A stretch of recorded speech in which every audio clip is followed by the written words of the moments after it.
Hi, everyone. Welcome to the Tell Your Story Facebook Live. I hope you can hear me and see me loud and clear.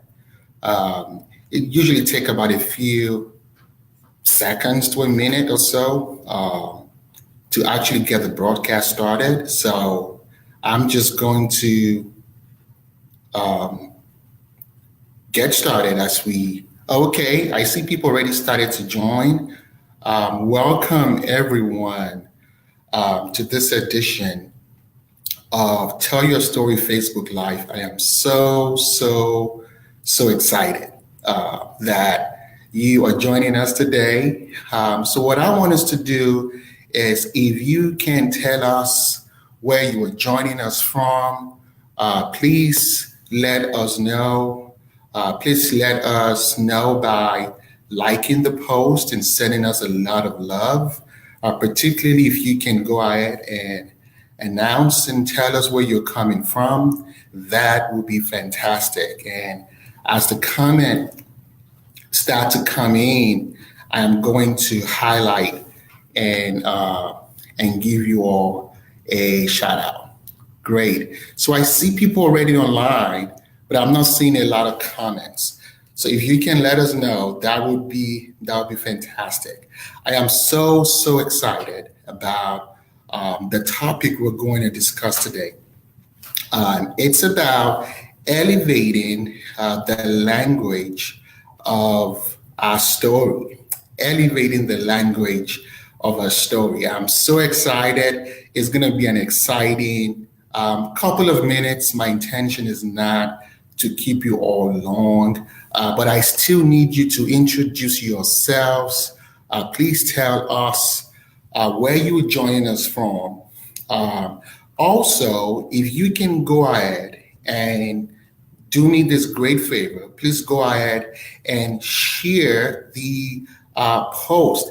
I see Amanda Bishop. Oh, thank you, Amanda, for joining us. And oh, Rockport, Illinois. Thank you so much. Thank you for joining us, Amanda. Great. Thank you for joining us. So if anyone else can let us know where they're joining us from, that would be fantastic. As I said, it takes about a minute or so to actually get started and to notify everyone that a podcast or the webcast is getting started. So what I want us to do, if you can invite your friends, if you can send us love, likes, and if you can share this post, that would be fantastic. That would be fantastic. So let me go ahead and officially get started, and I'm still going to recognize people as you all join. Now, my name is Gbenga Ogunjimi.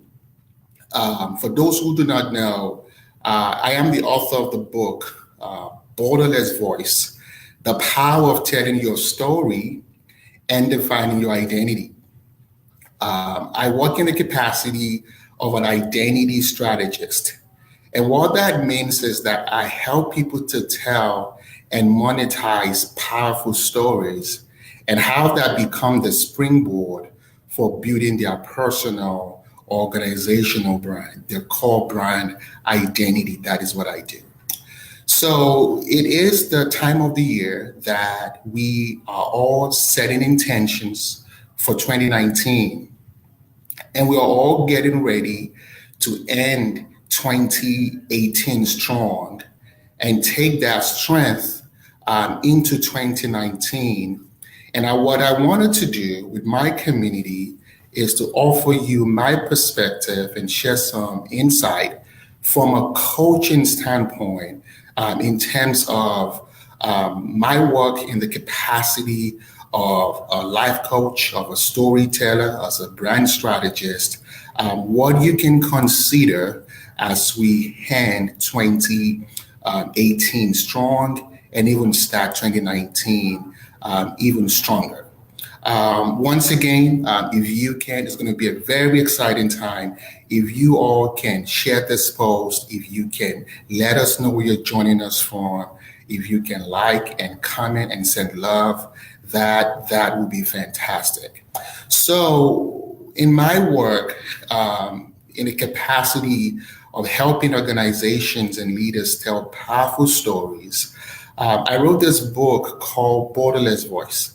And I also host this national storytelling workshops called Tell Your Story. I believe that our story is one of our life's greatest assets. And our story, if properly articulated, it can be the conduit to manifesting our life's aspirations. Now, when it comes to telling a story that takes us and propels us further to the destination of our goals, of our life's aspiration, telling a story that delivers and the one that don't. And I'm speaking from a standpoint of having the opportunity to work with a lot of people and work with leaders from all walks of life. It comes down to something very simple, and that is the language of that story. The language of that story is everything. And when I mean language, I think it's a good point to define what that is. I'm not talking about English language or Chinese or Mandarin or Yoruba or Igbo or French.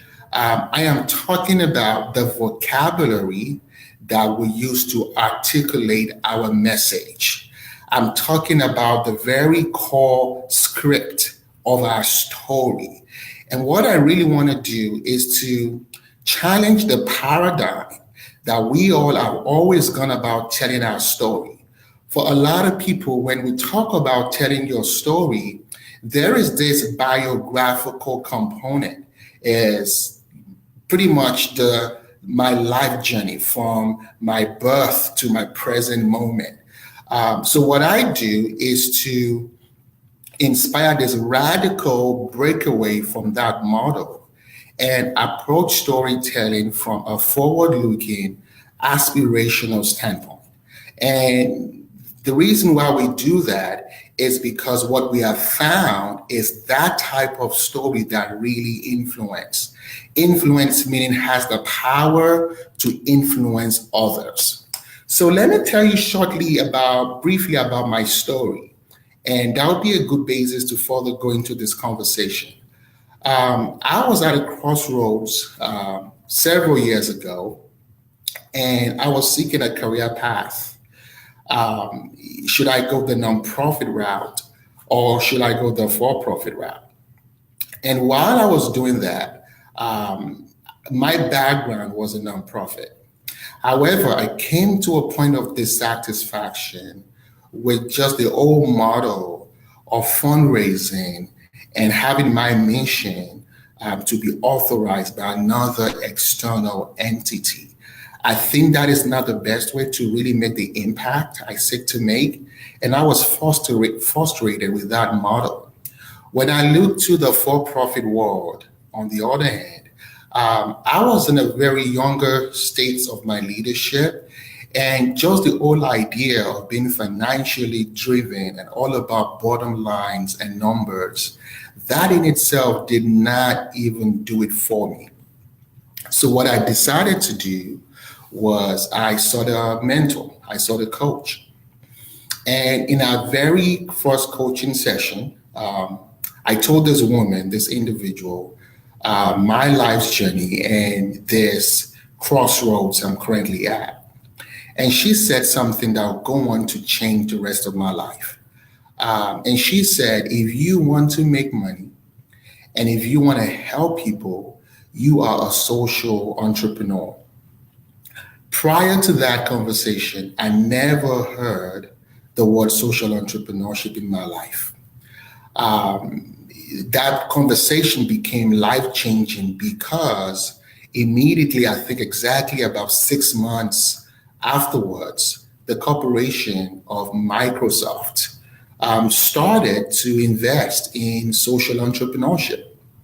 And they were looking for 100 social entrepreneurs around the world. Louisa, thank you for joining us. And I did apply for that competition.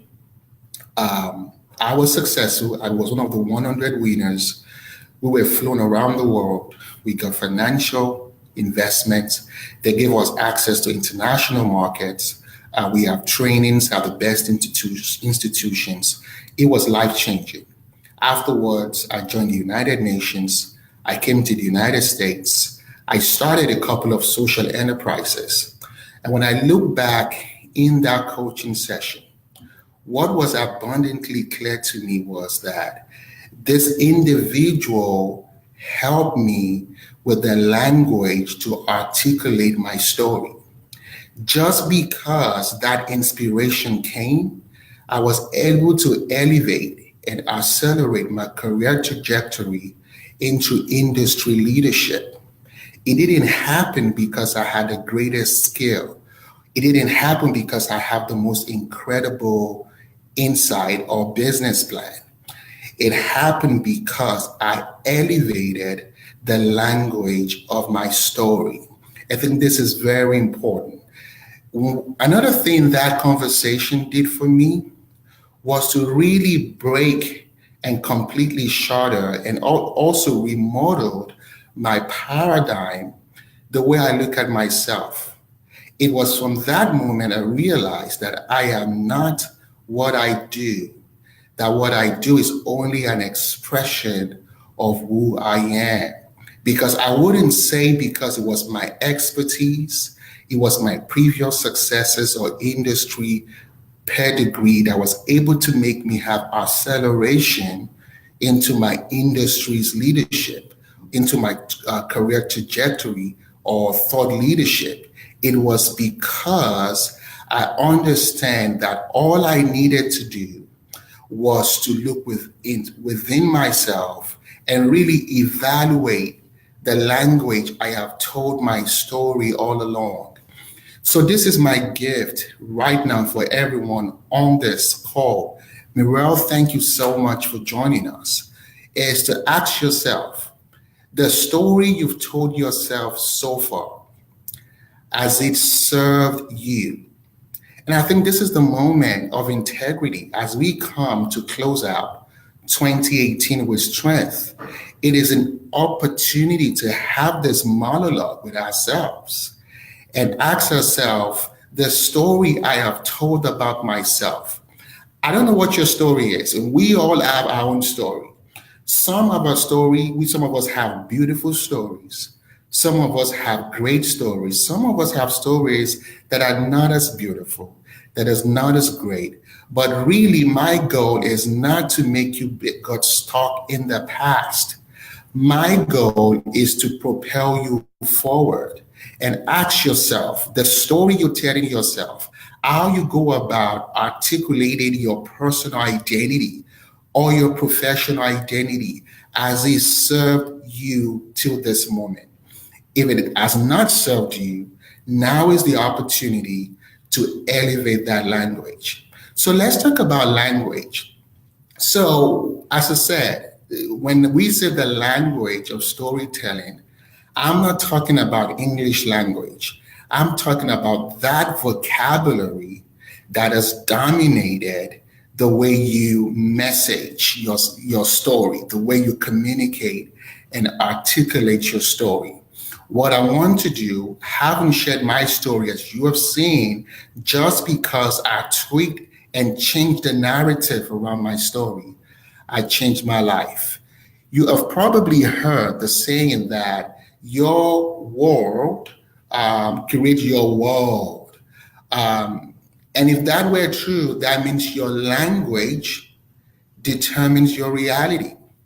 And when it comes to language, this is one of the wisdom I have realized. When I say wisdom, I mean my years in existence, the insight that have become my core convictions, that we all have what I call language comprehension, but not understanding.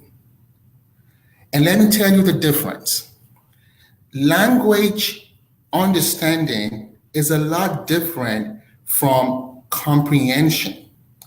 Your understanding comes from your paradigm, and your paradigm determines the way you see the world.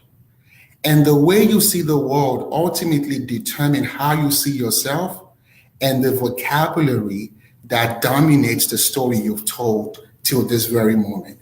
I repeat that. The average person have what I call language comprehension and not so much of language understanding. Understanding comes from our paradigm, and our paradigm is the way we see the world. And how we see the world is a reflection of the way we see ourselves, and how we see ourselves ultimately informs the language that dominates our story, the language that dominates our brand communication or articulation. I need you to stick with me a little bit closer. In my book, Borderless Voice, The Power of Telling Your Story and Defining Your Identity, I really encourage you all to get the book. You can get it on Amazon or you can get it on my personal website, which is gbenga.org. That is just my first name.org. It's still going to take you to Amazon, so you can get it there. I dedicated an entire chapter or two to this idea of a paradigm. And let me give you what a paradigm looks like, a very practical example. I lived majority of my life in Nigeria, in West Africa. And until recently, I moved to the United States. This is where I live. This is where I work. This is where I do business. And in Nigeria, if I were to mention the word visa, that is VISA, the average person in Nigeria has a high tendency to think about their travel passport, to think about going to another country. In the United States, if I mention the word visa, the average person is reaching for their credit cards. Now, why is that so? The same word. It's because of the paradigm that we have associated with that language based on our geography. And that really informs how we go about to really tell our story. And the very same way that if you would really investigate the very core choice of words you've used all your life to identify, communicate your strength, to establish your authority in your given niche, you will realize that are you coming from a place of comprehension or are you coming from a place of understanding? So this is 2018 in December. We are all getting ready to get into 2019. And this is the time of the year that we all start to set intentions, and a lot of people start to associate the coming year with a word and say, my 2019 is going to be all about. So let's please do me a favor. If you can please type the word that you have chosen for your 2018, for your 2019, can you please go ahead and type that word? What is the word that you have chosen for 2019? I would really love to hear your comment. I'm going to put it up as I get them. What is the word that you have identified, you have chosen for your 2019? That would be very helpful if you can please go ahead and make that comment. Now, the reason I said that is this. I was in a recent coaching session, literally a few days ago, and I asked the same question. What is your word for 2019? And this particular client said success. And I asked them that, what does success mean to them? And she said success, specifically financial success. I said, that is wonderful. Okay, Mirel, what is intentionality? That is excellent. Go ahead and put that up. Thank you, Mirel, for that intentionality. Can we have another word? Please let us know what is the word that you have chosen for your 2019. So this individual's words was success. And they said specifically they're talking about financial success. So I asked them that, how do you intend to get financial success in 2019? And your response was quite fascinating. They said that they have to work harder to get financial success. And I said, that is wonderful. So tell me about the work that you do. She is a social worker. She's actually a nurse. And she has to do a whole lot more to be able to produce more financial success according to our own paradigm. Now, I guess if I ask the same question to someone that is in the creative industry, that how do you get financial success in 2019? They're probably thinking, I have to publish more. As a matter of fact, I have to do less external work and do more creative work. In fact, I have to go out less. So the whole idea of going out to work a whole lot harder is quite different for them.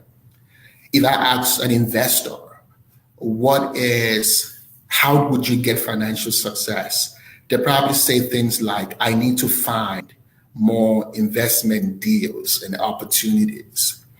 If I ask an entrepreneur, how would you create financial success? They probably say something like, I need to create more, I need to sell more, I need to improve my relational skills, I need to network more and build more community. If I have someone in the service industry, service, I mean like social impact, transformational service, the whole idea is they have to impact people's lives a whole lot more for them to get financial success. Now, it's the same word, but the paradigm of every one of those categories I've mentioned is a whole lot more different. So what the study of words and language allows us to do, it really allows us to really investigate the etymology of the meaning of a word. We can look at the word from an historical context, how this word came about. A lot of words we use in the English language have this derivative from Latin. Now, if you start to have this relationship with the words that dominate your language, that is one of the ways in which we begin to change our paradigm. And once we change our paradigm, we change our lives, because what happens is we start to tell a whole new story about ourselves. So one of the things that in my coaching practice, in my coaching community, one of the things that we do not say is you are not allowed to use certain words like you are a minority, you are an immigrant, you are disadvantaged. You are not allowed to use those words in my community. So in my book, I talked about my own coming to America story. I talked about the fact that I did not identify, still do not identify as either an immigrant or either a minority. I identify as an international entrepreneur. Oh, I see Amanda Bishop, and Amanda's words is growth. Excellent. Thank you so much for that. Yes, once you change your paradigm, you change your life. That is great. Yes, I do not identify as a minority. I do not identify as an immigrant. I do identify as an international entrepreneur. Now, that is the language I use to tell my story. And that is coming from a paradigm that I am coming to create business and entrepreneurial opportunities to this new environment. And that has become my reality. Now, we might be coming from the same origin source, and someone would say, I'm coming to this new environment because I am an immigrant. This is my new reality now. And I'm coming from some form of economic prosperity or refuge, which is really what, regardless how they look at it. And another person can say, I am coming to create opportunities. Another one will say, I am coming to have the American dream. Someone might say, I am coming to even amplify what American dream it is at this particular time. So we all have the choice. And I think one of the powers that we have is this ability of language to really determine and choose our language.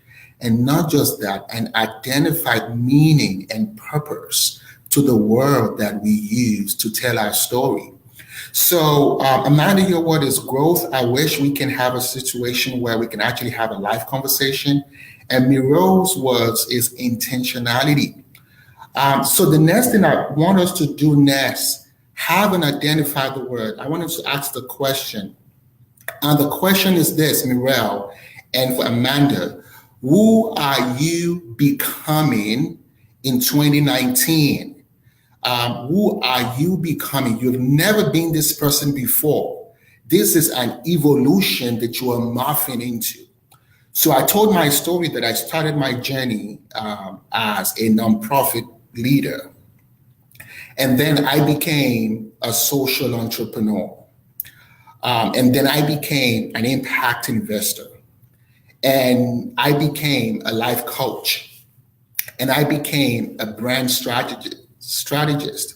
And until recently, I just became an author, a published author.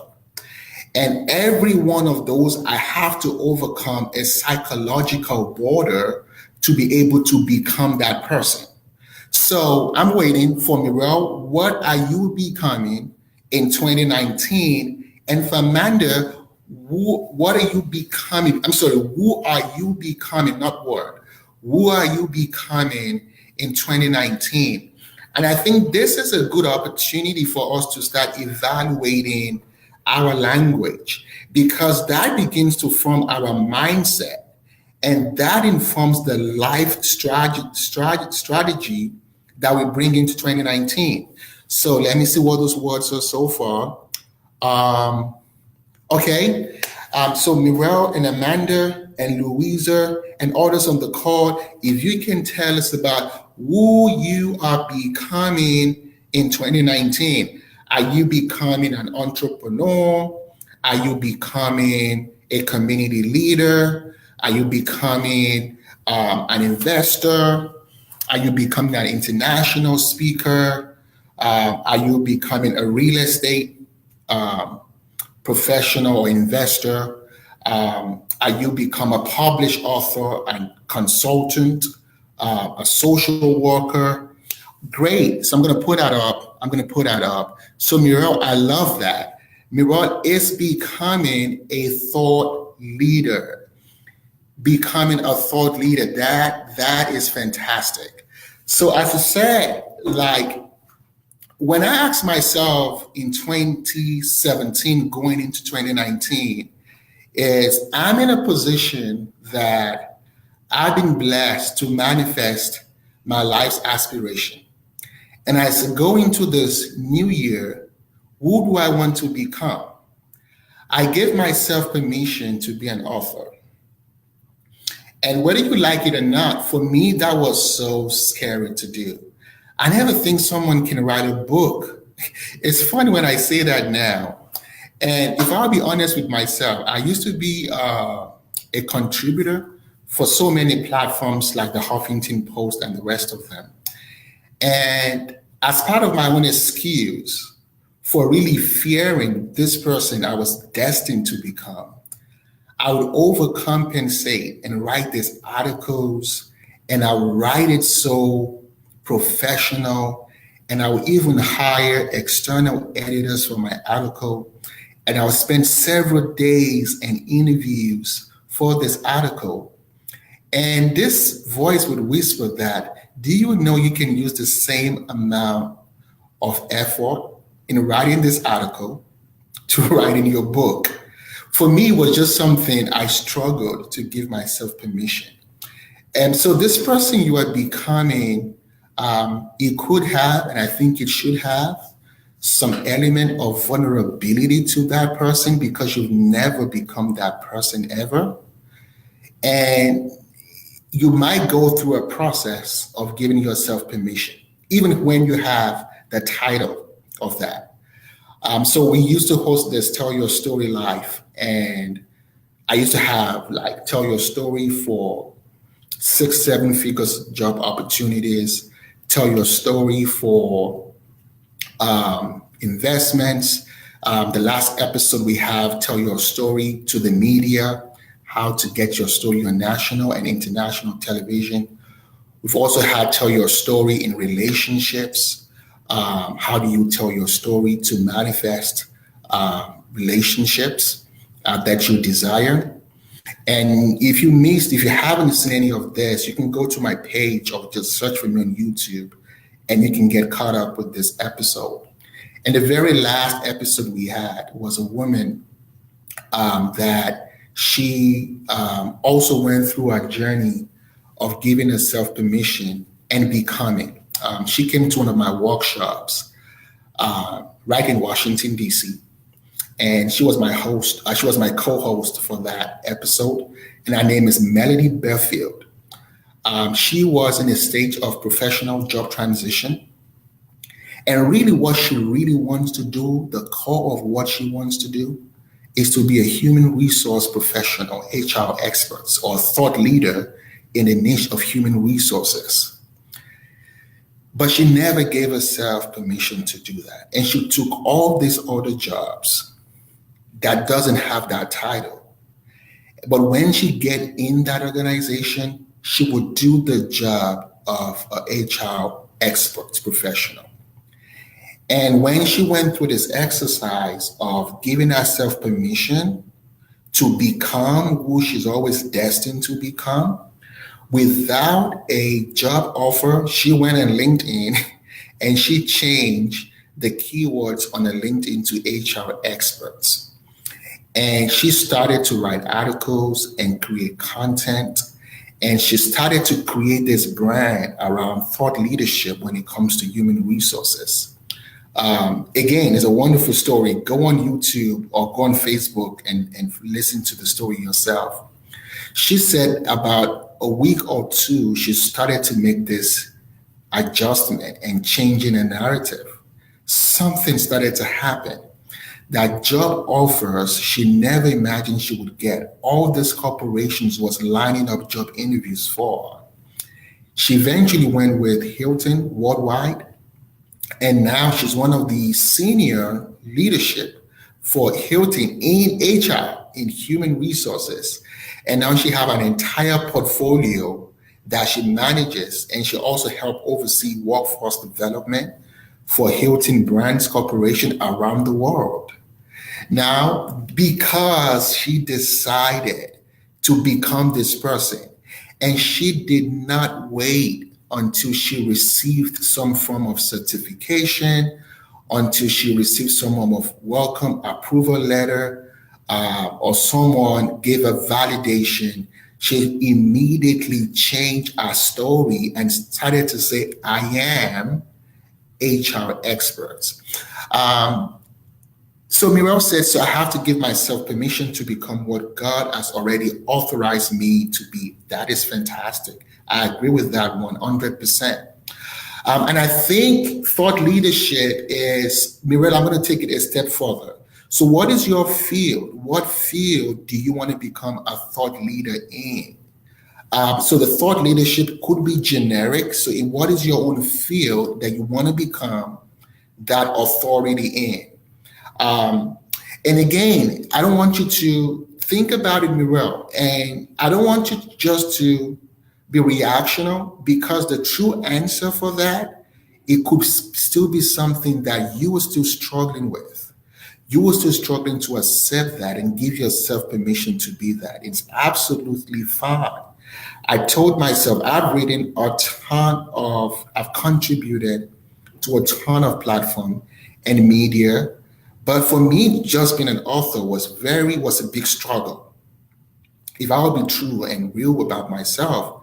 So until I was able to overcome that, and for me, that's what I think about this whole concept of finding your borderless voice, that the greatest border that we have to overcome is not professional, it's not intellectual, it's not cultural, is our self-perception.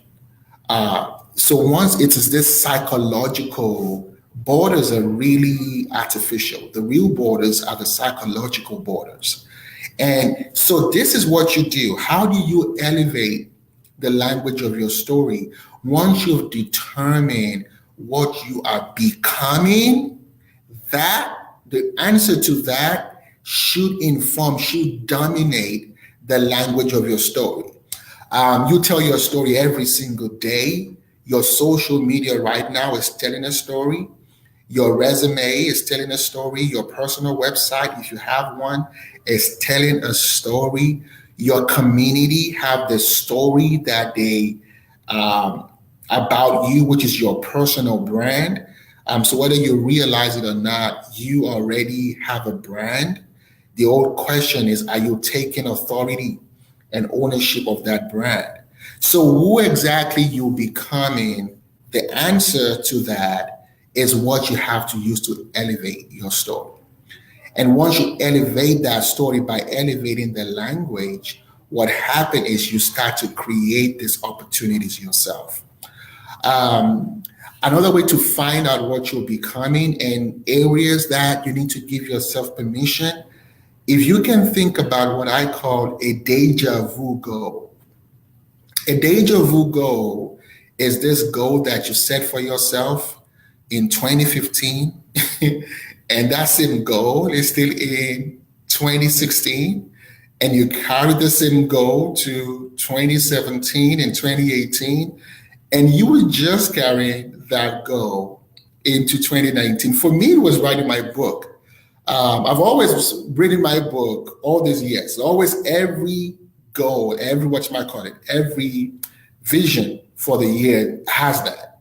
But I never owned it. I never took ownership of it. So think about those recurring goals that you set for yourself. That would be an opportunity for you to give yourself permission. Yes, a deja vu goal. So if you think about that as whatever that is for you, that you've always this recurring goal, that is an indication and of an opportunity for you to elevate your story and elevate the language and start honing that. And once you start honing that, so that becomes your identity. Your identity is not your brand. Your identity is how you see yourself. You are the authority. You are the governing authority of your identity. Your personal brand is how I see you. Your identity is how you see yourself. So what you want to do is change how you see yourself, and that is your paradigm. Once you change that, your language is automatically going to change. So one of the reasons why we all struggle with this idea of a deja vu goal is this. The only purpose of a goal, and I think it's an opportunity to lean into this, the only purpose of a goal for me is one thing. The goal is not our vision, is not a destination. It's not like a destination you are going to. It's a place, it's an origination, it's a place that you are coming from. I repeat that. Your vision, your goal is not a destination you are going to. Your vision is a place that you are coming from. Your story, your personal brand, if you start thinking about that whether your goal is to be a thought leader, Mirel, you are really not becoming a thought leader. A thought leader is already who you are. It's something that you are manifesting. So before I became an author, I was a contributor to the Huffington Post and other platforms. Now, as far as I was concerned, I was a media contributor, right? And afterward, I became an author, right? But I've always been an author before I wrote my first book. And you have always been a thought leader, Mirel, before you have a website or a business card that says that.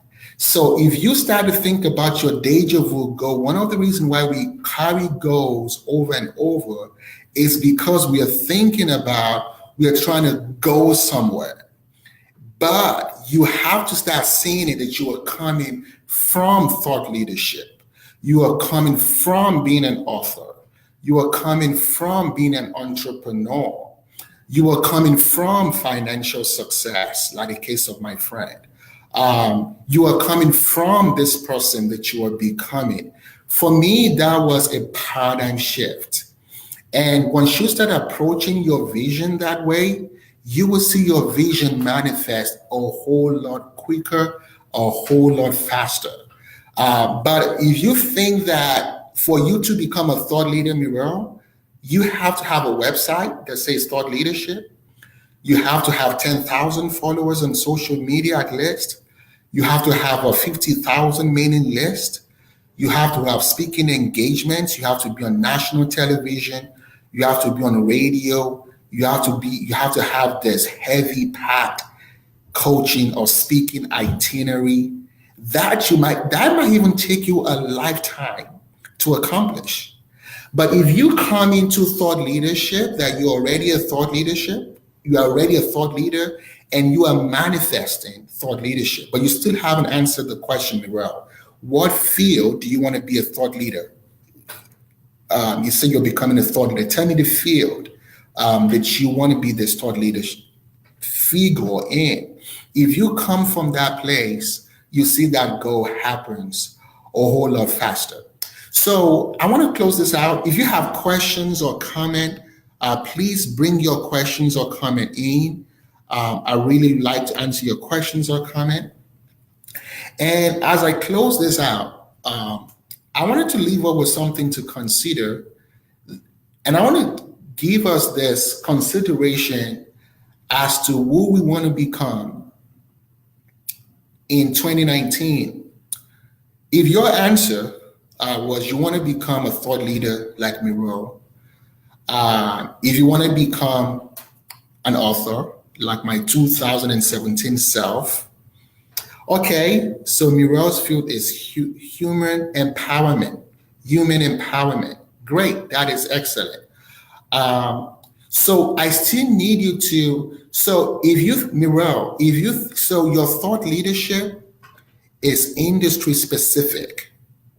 Your authority is industry specific. So if you think about thought leadership, human empowerment as this field, I still need you to drive it down to a core niche. So when you say you want to become empowerment, are you doing that as a coach?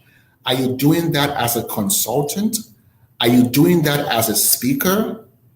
Are you doing that as a training expert?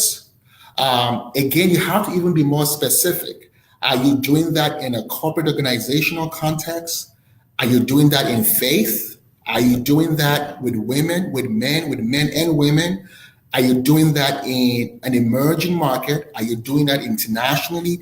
You have to get to your core niche. You have to take it down. I'm waiting for that. If you can, we will. You have to drill it down to a very specific core niche. So let me give you an example. Everyone these days is a life coach, right? So I am in the life coaching industry. However, in the life coaching industry, I'm in this field called story. And we didn't even drilling it down. My core niche is identity. So identity is broad. So there is gender identity, there is sexual identity, there is spiritual identity, there is cultural identity. Now, my really core niche is professional identity. That is my core niche. So my thought leadership is in professional identity. And the way I do that, the external reflection of that is I host this Tell Your Story workshop. I do this Facebook Live, what I'm doing now. I have this book that talks about your story that ultimately take you to your personal, your professional identity. So that is your core niche. So, Amanda was interrupted. Welcome back, Amanda. So you didn't give me permission to be a coach. So, I wanted to swing into that for a second. However, we're doing this question and answer, right? And where we left off was, I think it was, who are you becoming in 2019? The answer for that. So I think it was you and Mirel. Mirel was thought leader, and I was asking you, who are you becoming in 2019? Mirel is becoming, okay, this is getting very exciting. So Mirel is becoming a coach, leadership trainer, speaker. So I would say spiritual empowerment. Okay, now, so great. So I think the niche, your core niche is spiritual, is a spiritual space, is a spiritual transformational niche. And you work with people of faith, you work with Christians. So that is your niche. So now you're becoming a thought leader, a spiritual thought leader is what you are. A spiritual thought leader in the Christian niche, that is what you are. Now, whether you are a coach or a speaker or a trainer, all of those are the distribution of your thought leadership. You're distributing that as a trainer. You're distributing that or dispensing that as a coach. You're dispensing that as a speaker. But the very core of who you are, you're a spiritual leader, and that is your thought leadership. So I hope that was helpful. Please give me, let me know if that was helpful, if that resonated or not. You said that is right. Great. So now, because of that clarity, now you already know that in 2019, this is your field, this is your niche. So your language now, Mirel, is not that I want to become a spiritual leader. Your identity, the way you see yourself now, the only permission you have to give yourself is all the big heavyweights in your field, in your field rather, whether they be in Pentecostal or Word of Faith, whatever denomination. Imagine those who you are coming. I wouldn't want to say against. I want to use the word collaboration with. So think about thought leaders. Names that come easy to mind is like T.D. Jakes, right? Joyce Meyer, right? All these great names. Now, your ultimate border to overcome is when you see yourself in that capacity of thought leadership. To Joyce Meyer, to T.D. Jakes, that is what you have to overcome. Now, the burden to do so, I can imagine that. And once you prevail to do that, it becomes natural. Your speaking platforms begin to elevate, your speaking fees begin to elevate, the quality of your content begin to elevate, the opportunities begins to elevate, and your lives completely change and turn around. Great. I heard that was helpful. So everyone, I need you all to go through this exercise and really ask yourself that question, that what you're becoming is really going to help inspire a whole lot of language, of vocabulary for your story. So remember, I told my story that I didn't even have the language of social entrepreneur. And here was this global business plan competition that had my name on it. So maybe I wouldn't be having this conversation right now. Maybe I would still be in nonprofit writing grants for some projects to be funded. Maybe I'll never see myself as a creator, that I can create financial opportunities and I can invest. I should be the one investing and funding people grant proposals, what I do now. But there was one conversation that helped me with the language. And because I gave myself permission to own that language, my life changed 360. So the very same thing is what I want to gift you with, is to think about those deja vu goals that has been on your list for 2015, 2017, 2018, and it's now going into 2019. And really, let's evaluate that goal. And in order to manifest that goal in 2019, the paradigm that you have to work on is this idea that your deja vu goal is not a destination you're going to. It is even not this person that you want to morph into. With now speaking internally now, is it someone that you are already are? It is a place that you are coming from. Once you give yourself permission and you alter that paradigm, what is going to happen is your brand is going to elevate. You will stop seeing yourself as entry level or mid level. You will start seeing yourself in thought leadership where truly you belong. Because it is in thought leadership that you were judged by the credibility and the integrity of your intellectual contribution. It's all about thought contribution, not so much. It's, you see, expertise with so much romanticizes idea. It is not inferior. It is not superior to your thought leadership. And that is how your thought, you start coming in alignment with the thought of who you are. And that becomes your story. When I started doing storytelling and I started telling my story as a thought leader in storytelling, Mirel, we're having these conversations. I hope it's okay. Oh, Sandy, thank you so much, Sandy, for joining us. When I started to tell my story as a thought leader in the field of organizational storytelling, and I wrote this in my book, I think it was within 3 months that my website went live. I got an invitation from the World Bank in Washington, D.C., that I should come in and speak to a group of international entrepreneurs and do a training for them in the business of storytelling. I didn't write any proposal.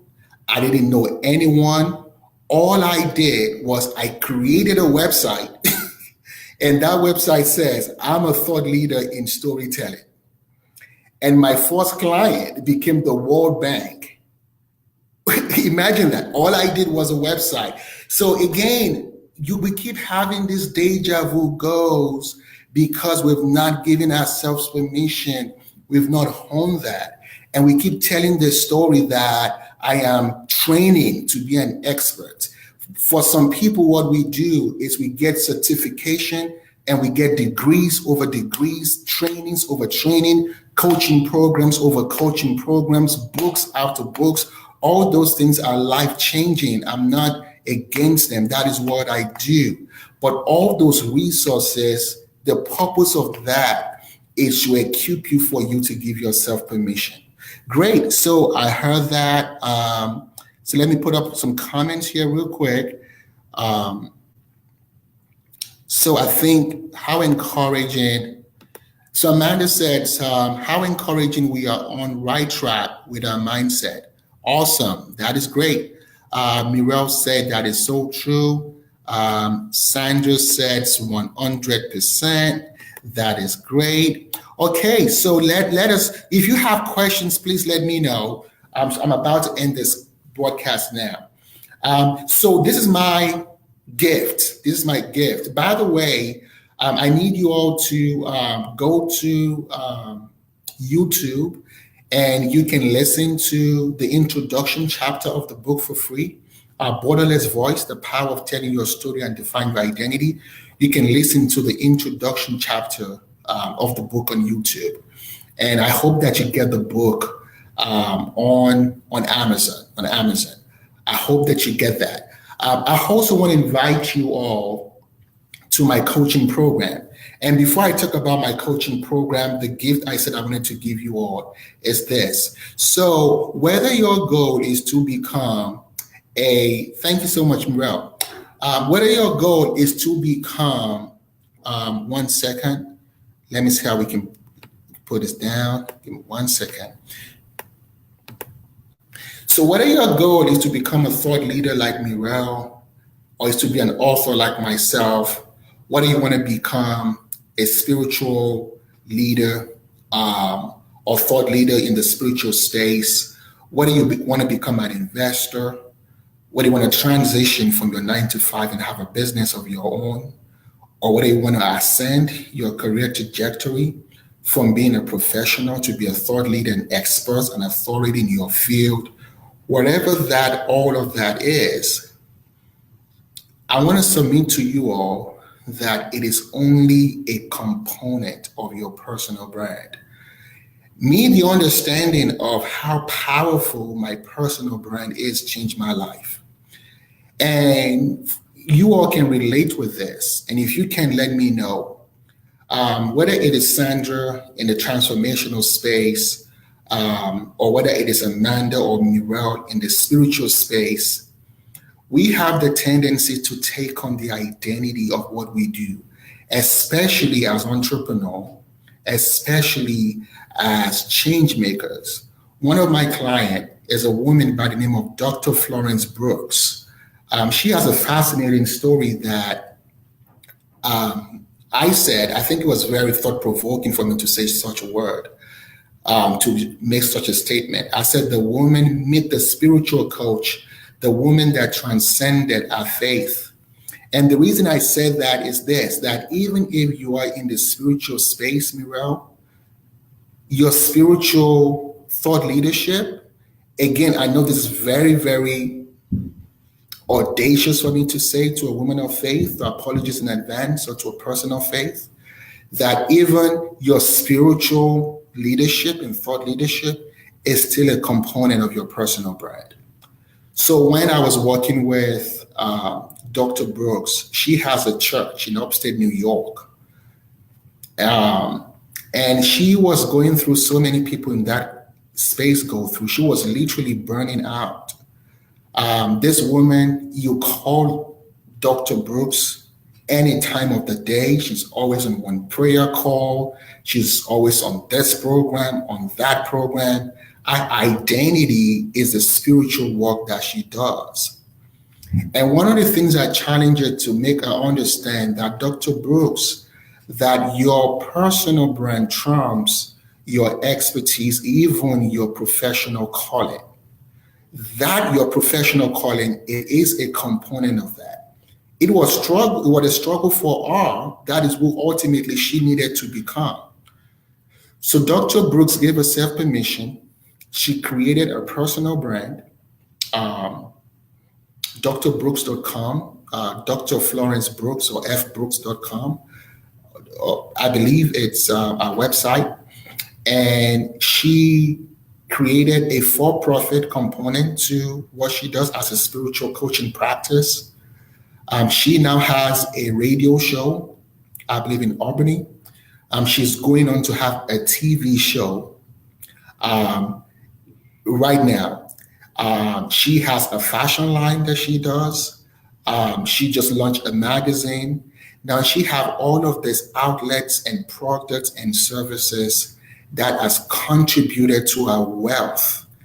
And she didn't see that. And the ultimate conduit to her wealth was her personal brand.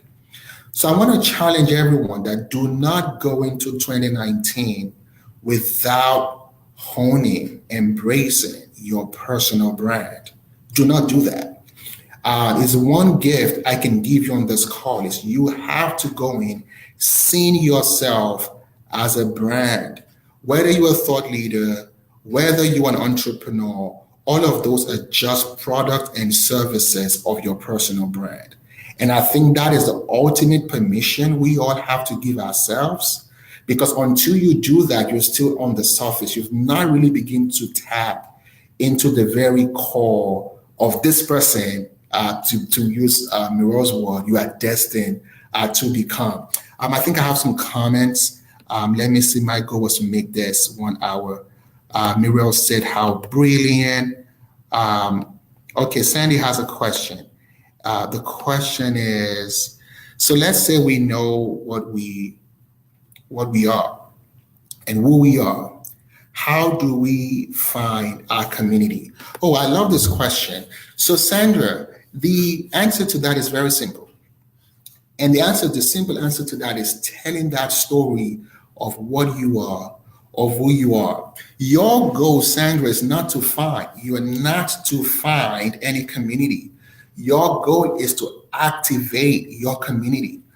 Why? Because your communities have always been around you all the while. And if you would give me permission to tell this story, and or let me just take the indulgence, and I'm going to ask for your forgiveness later.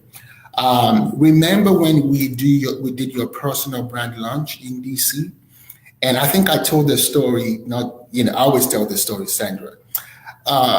We finished that, and you became and manifest this brand as the fashion psychologist, right? And I remember clearly when we were closing out the event, there was this, and please feel free to say yes to this conversation. And I remember this individual, she must be in like 70s or 60s, like a senior citizen. She walked up to you after that very event and she said, "Thank you, Sandra, for your leadership." I can remember those words. She said, "Thank you, Sandra, for your leadership. This is something that we all women struggle, but thank you for the leadership and doing this thing called the fashion psychologist and empowering women in this particular dimension." So, Sandra, so that person and that community have always been as part of your tribe, as part of your community. The reason why that conversation did not happen 5 years ago or 10 years ago was because you did not tell your story then as the fashion psychologist.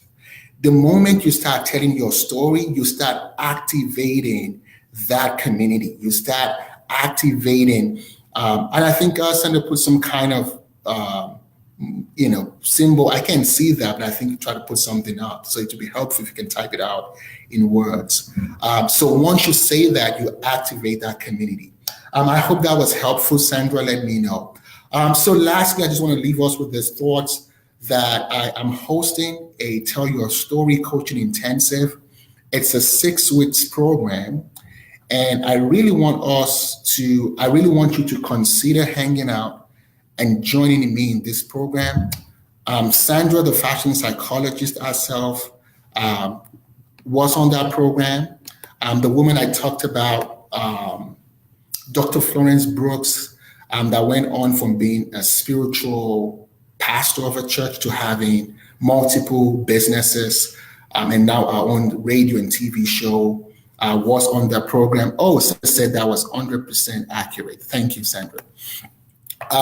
So pretty much what that is a 6 weeks coaching program.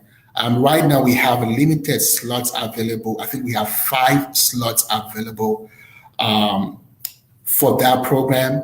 And what that program is we use this timeline to really architect your personal brand.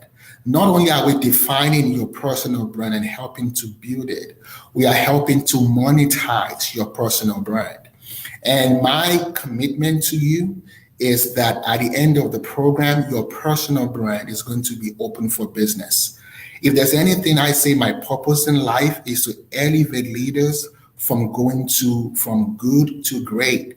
So if you want to expand the sphere of your financial income or your impact or your influence, I want to be your coach for that to happen. It's an intensive, it's a group coaching program. We have a handful of people in this program, about 10 people. Right now, we already have 5 people signed up for the program. I only want to serve about 10 people. You come in, it's once a week, and we go through these exercises. It is not pre-recorded. It is live transformational sessions. And in addition to that, I become your coach for entire a month and above a month. So you're getting tremendous value for joining that particular program. So we are coaching one-on-one, and also we are being connected to an accountability partner. And that accountability partner is also holding you accountable and supporting you and helping you to really manifest your personal brand. And the reason I do that is once we come into a community and we can see that our stories, our struggles, our fears and aspirations, they are not personal, they are universal. We have the sense of community around us. And I've seen a lot of transformations that happen from that. So about the content, so very day one is we're going to look at your personal brand from a 360 holistic perspective. We're going to look at it from financial to community to professional to family to spiritual. And then you're going to have a plan to go out and manifest your personal brand. On day one, you're going to do that. If you're still fine tuning your vision for 2019, is an opportunity to be there. I don't use the word goals. I use the word vision. And let me tell you the difference of that. If you set a goal for yourself in 2019, you already know what you are going to do. I did not know how I was going to become an author. I didn't know if Sandra knew how she was going to become this psychologist, fashion psychologist, or Dr. Brooks knew how she was going to build this multiple six figures going to seven figure brand that she built. We had a vision. We didn't have a goal. A vision is scary. A vision is relying on something beyond yourself to make it happen. You're not trusting in your expertise. You're not relying on your past success. Sometimes you do not even have a point of reference, but it's something that you feel so strong. It's a core conviction. You know it has to happen. I am interested in visions like that. So we do that in day one. Day number two is all about thought leadership. So whatever your field is, we help to build that brand as the authority and the thought leader of that particular field. And how do you go about communicating and messaging that? At that point, it becomes more transformational because at that point, it's mindset shift, it's paradigm alteration. We are challenging the paradigm that has held you back and gave you this recurring deja vu goals as far as your personal brand is concerned. Day number three is the business of storytelling. And really what that means is what we have done today. You are going to come out of that program with a new script to go out and tell your own new story for 2019. Whether your story is for a 501c3 nonprofit, whether your story is for mid-level or senior level leadership in your industry, whether your story is to monetize your talent, how to exactly manifest that using your story. Day number four is monetization. At that point, we are doing numbers. It's all about business. You are going out, you are creating a community from you're telling your story, and you're monetizing. It's all about monetizing at that particular time forward. Monetization is not limited to financial. You can monetize by expanding your sphere of income, your sphere of influence, and your sphere of your impact. One of the women in the program is a woman by the name of Robin Baker. She is one of the under 30 Forbes leaders that was in the program. She gave herself permission, built a personal brand. She has a 501c3 nonprofit working in the United States and working in the country of Ghana. Now she's now being recognized as a thought leader of under 30. And the way she did that was she used our story to get all the financial resources. And she's now opening medical facilities in the country of Ghana.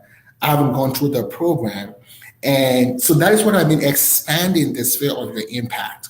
The last one is distribution. So as I said, that once you find your personal, once you define that brand and you give yourself permission, distribution is what is next. Most of the time, a lot of us take on an identity of a distribution outlet, whether that be an author, whether that be a coach, whether that be a speaker. All of those just are distribution platforms. It's not who you are. It's only a conduit to distribute your impact to the world. Well, I hope this was helpful. We have gone beyond 1 hour. I thought it was going to be a 25 minutes conversation. Thank you, Amanda. Thank you, Sandra. Thank you, Mirel. Thank you, Louisa. Thank you, everyone that didn't even introduce themselves for joining us and having a wonderful conversation. I wish you all Merry Christmas, Happy Hanukkah for our Jewish friends, and Happy Kwanzaa for our Black people. And whatever your faith is as we go into the holidays, happy holidays. Thank you so much for joining. Follow me on social media, please. My website is gbenga.org. I'm active on Instagram. I'm active on Facebook as well as LinkedIn. You can order for the book on Amazon. The Power of Telling Your Story and Defining Your Identity.